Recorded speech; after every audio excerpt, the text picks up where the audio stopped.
क्या आपकी टांगों में अक्सर दर्द रहता है, चलते हुए कमज़ोरी महसूस होती है, रात को पिंडलियों में खिंचाव होता है या सीढ़ियाँ चढ़ते वक्त टांगें जवाब दे देती हैं? आज की वीडियो आपके लिए बहुत अहम है क्योंकि आज हम बात करेंगे टांगों के दर्द, कमज़ोरी और खिंचाव के असबाब, खतरनाक अलामात और चंद आसान घरेलू चीज़ों के बारे में जो आपकी काफ़ी हद तक मदद कर सकती है। वीडियो को आखिर तक ज़रूर देखिएगा क्योंकि आखिर में मैं आपको बताऊँगी कि ऐसा सूप का रूटीन जो टांगों को ताकत देने में आपकी बहुत ज़्यादा मददगार साबित हो सकता है। तो चलिए जी जल्दी से वीडियो का आगाज़ कर लेते हैं और बात करते हैं अपने टॉपिक पर। लेकिन अगर अभी तक आपने मेरे चैनल को सब्सक्राइब नहीं किया तो जल्दी से कर ले, बेल आइकन को प्रेस कर लीजिएगा ताकि मेरी नई आने वाली वीडियो का नोटिफिकेशन सबसे पहले आपको। बिस्मिल्लाहिर्रहमानिर्रहीम, अस्सलाम वालेकुम मेरी प्यारी यूट्यूब फैमिली, कैसे हैं आप सब लोग? उम्मीद करती हूँ खैरियत से होंगे।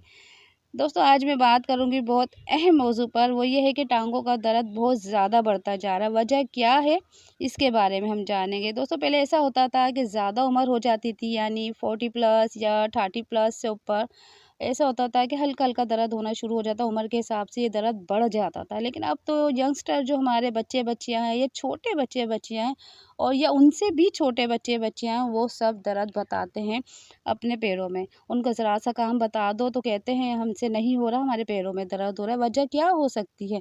यही एक सोचने की बात है, फ़िक्र की भी बात है कि छोटे बच्चे बच्चों को जो कि उनकी बढ़ती हुई उम्र है, नया खून है, तो उनको ऐसा नहीं होना चाहिए, लेकिन उनके दर्द हो रहा है। इस बारे में हम बात करेंगे। तो चले जान लेते हैं कि टांगों में दर्द की वजह असल क्या हो सकती है। नहार मुँह क्या खाना चाहिए? अगर आप रोज़ सुबह ये चीज़ें इस्तेमाल करेंगे तो काफ़ी फ़र्क महसूस कर सकते हैं। नंबर 1 पर है भीगे हुए बादाम। जी हाँ, बादाम आप ज़रूर खाया करें, ये हड्डियों को मज़बूत करते हैं। दोस्तों 5 से 7 बादाम रेगुलर बेस पर रात को भिगो दिया करें और सुबह उठकर उसका जो छिलका उतार के आप खाया करें। बादाम पट्टों को ताकत देता है और जिस्म के अंदर एनर्जी को पैदा करता है।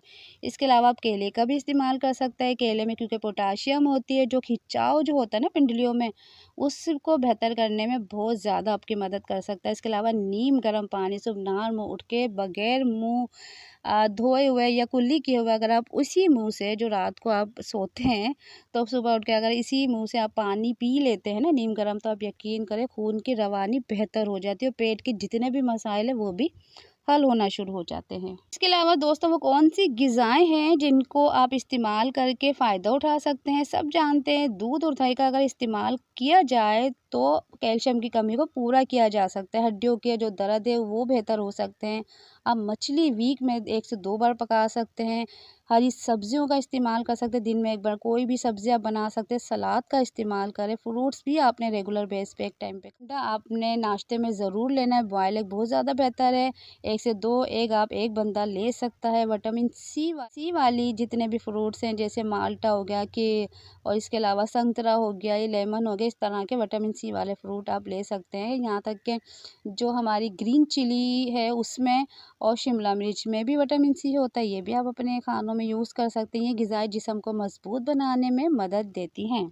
इसके अलावा दोस्तों दर्द को कम करने के बहुत ज़्यादा आसान तरीके मैं आपको बता देती हूँ। सब जानते हैं हर बीमारी में, हर तकलीफ़ में आपको वॉक बताई जाती है, हल्की-फुल्की एक्सरसाइज़ बताई जाती है, तो कोई ऐसे नहीं बताई जाती। एक्सरसाइज़ करने से हमारी जो बॉडी है मूव करती है, जिस्म का हर हिस्सा काम कर रहा होता है, इसलिए वो जाम नहीं होता।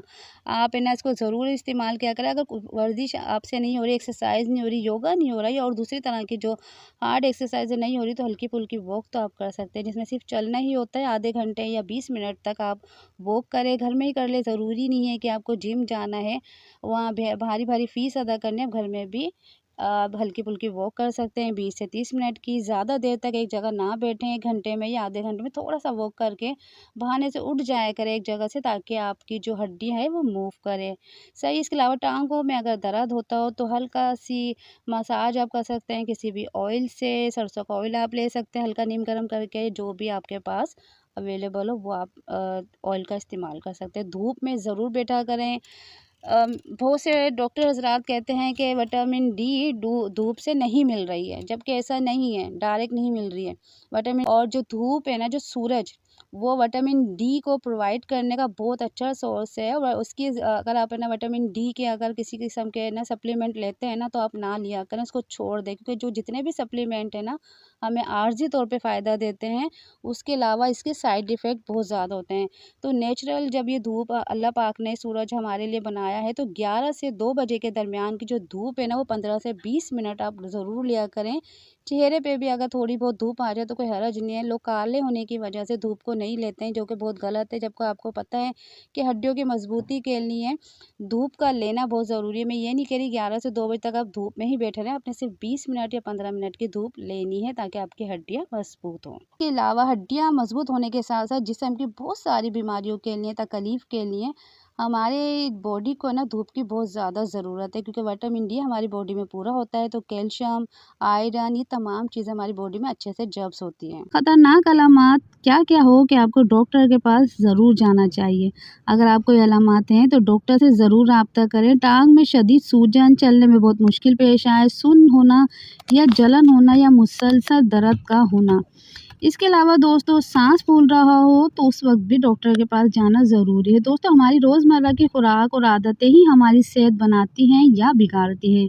अगर आप अपनी टांगों को मजबूत और दर्द से महफूज रखना चाहते हैं तो अच्छी ग़िज़ा, पानी, वॉक और मुनासिब आराम को अपनी ज़िंदगी का हिस्सा बनाएं। तो ये थी आज की वीडियो। कैसी लगी आपको? उम्मीद करती हूँ पसंद आई होगी।